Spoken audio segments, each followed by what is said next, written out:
In a family, promises are rarely spoken out loud in a serious way.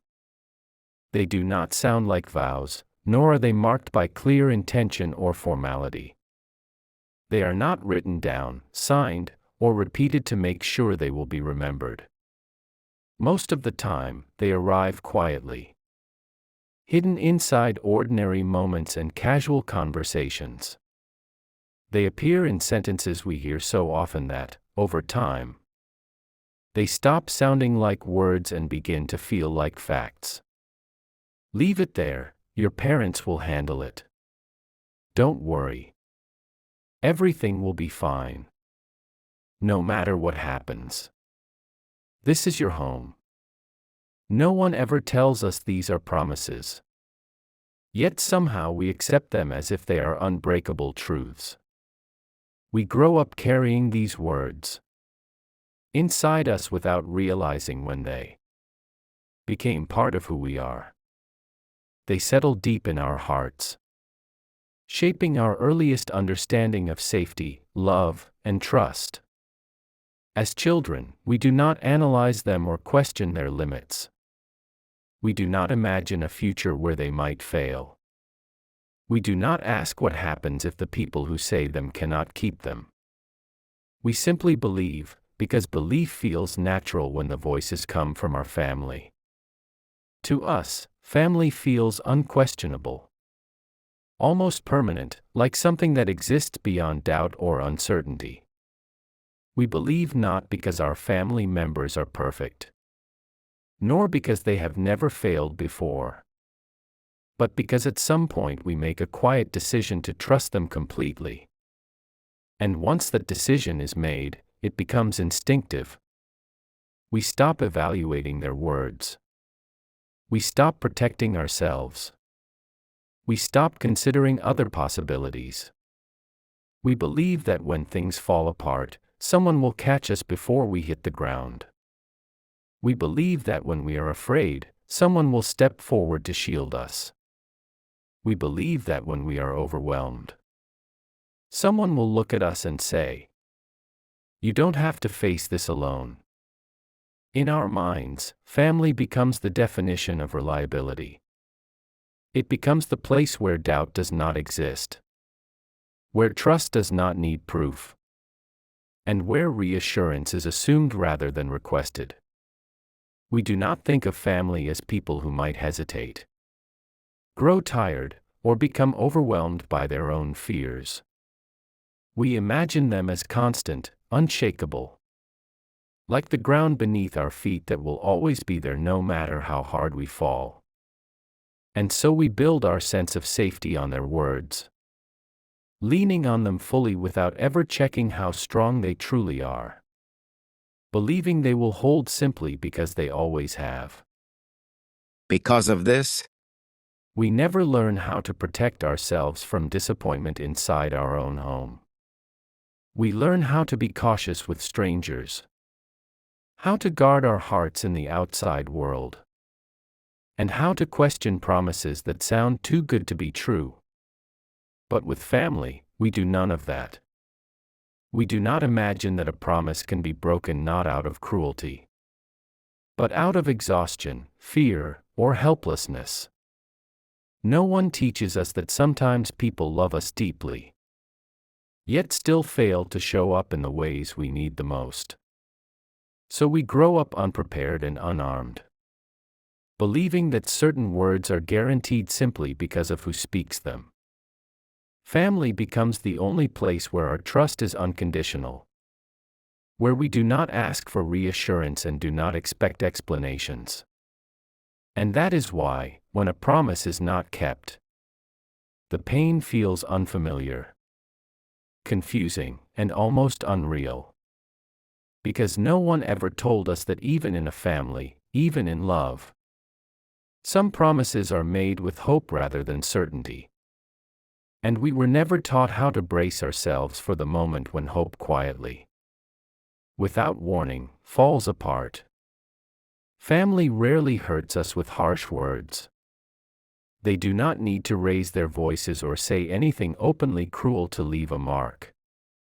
the pain they cause is usually much softer, much quieter, and because of that, much harder to identify.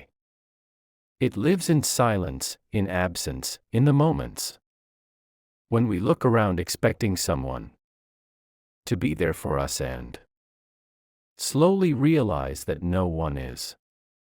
It shows up when we wait for a response that never arrives, when we check our phones again and again, hoping for a message, a call, or even a short acknowledgement that does not come. Often, the hurt begins with promises that are not broken outright, but delayed. They are postponed, pushed to later, wrapped in uncertainty and vague reassurance. We are told to wait a little longer, to be patient, to understand. And then, one day, without any announcement or explanation, the promise simply disappears. No one says it has been broken. No one admits it has failed. It just fades into the background of everyday life, as if it never existed at all. At first, we do not feel angry.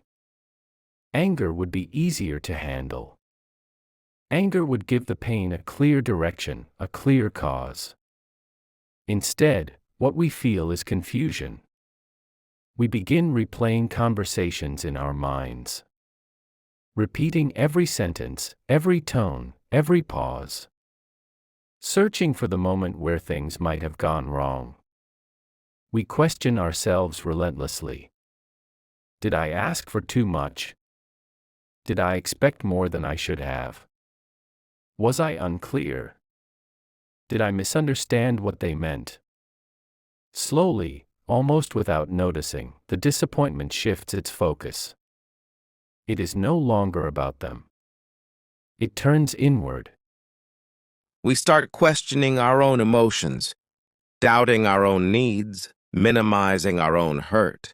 We tell ourselves that family is busy, that they have their own struggles, that they did not mean to forget, that it was not intentional. We make excuses for them before they ever have to explain themselves. And in doing so, we learn to silence ourselves. We learn to swallow our feelings before they become inconvenient, to shrink our needs so they fit into the space left for us. Trust does not shatter all at once. It does not collapse in a single dramatic moment. Instead, it cracks quietly, almost invisibly. A missed call here, an unanswered message there, a promise rephrased into something vague and uncertain. Each time, the crack is small enough to ignore, small enough to excuse, small enough to forgive. We tell ourselves that one instance does not define the whole relationship. We tell ourselves to be understanding. We tell ourselves it will be different next time. Until one day we begin to notice the pattern. We realize that we have stopped asking, stopped expecting, stopped reaching out the way we used to. We are still part of the family. We still sit at the same table, share the same meals, and smile in the same photographs. From the outside, nothing appears broken. But inside, something has shifted. Something has grown cautious and guarded. We no longer speak freely about our fears or vulnerabilities. We choose our words carefully. We measure how much we reveal. We test the ground before we step, because experience has taught us that some needs will not be met, no matter how gently or clearly we ask. The deepest pain is not the broken promise itself, but the moment we understand that we are alone in carrying the disappointment, not abandoned but unsupported, and that realization settles quietly into our hearts, where it stays. We are still there, still loving, still trying to hold the connection together, but we trust differently now, more cautiously, with limits we never thought we would need. We remain within the family, yet we no longer lean on it the same way we once did. Because once trust begins to fracture, even slowly, even silently, it never returns exactly as it was before. And that is how family pain lingers, not loud, not dramatic, but deep enough to quietly change the way we believe in love. Breakdown in a family does not always look like separation. It does not announce itself with suitcases by the door, dramatic goodbyes, or doors slammed in anger. There are no final words, no clear ending that signals something has been lost forever. Sometimes everything remains exactly the same on the outside, so unchanged that it becomes easy to believe nothing has happened at all. The same house still stands. The same meals are eaten at the same table. The same familiar conversations about ordinary things continue, day after day, as if life has not been interrupted. And yet, something essential has shifted beneath the surface. The distance that forms is not measured in space, but in feeling. It is not distance between bodies, but distance between hearts. Love does not disappear, but it changes its shape. It becomes cautious, careful, and reserved. What was once open now feels guarded. What was once freely given is now quietly measured. At some point, we learn to close parts of ourselves, not because we want to, but because leaving them open hurts too much. We stop waiting, not because we no longer care, but because waiting has taught us disappointment. We stop expecting because expectation slowly becomes a risk we cannot afford. We stop asking because asking reminds us of answers that never came, or explanations that were never offered.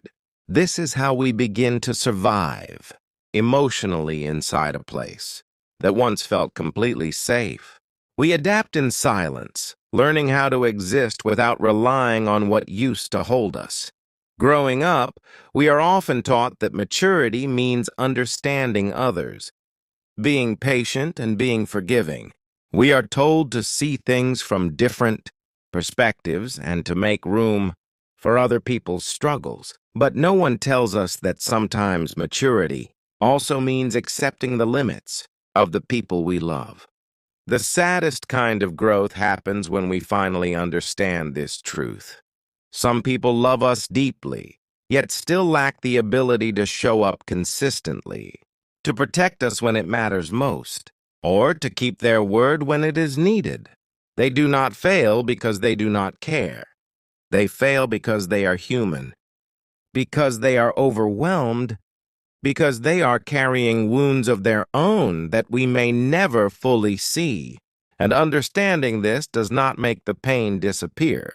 It does not soften it the way we hope it will. Instead, it simply changes the shape of the pain, turning it quieter, heavier, and more permanent. Family remains family. The bond does not vanish. The connection does not break completely, but it becomes different. We adjust ourselves to this new reality. We measure our trust.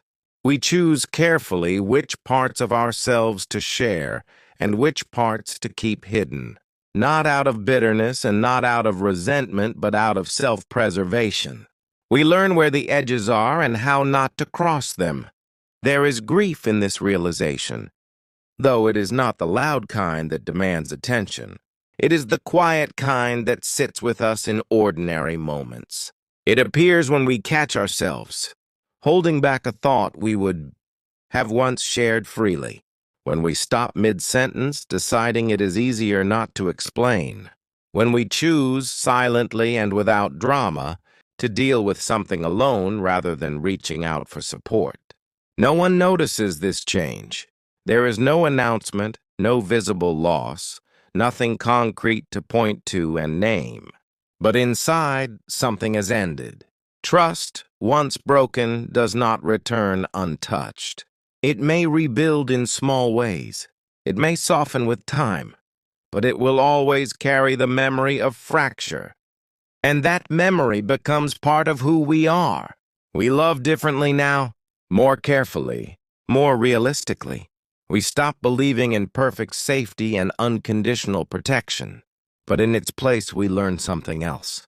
We learn that it is possible to love without surrendering ourselves completely. We learn that understanding others does not require erasing our own needs. And we learn that protecting our hearts does not mean loving our family any less. Family stays, love stays. But innocence does not. And that is the quiet ending of trust. Not a departure, not a collapse, but a gentle closing of the heart that will never open in quite the same way again.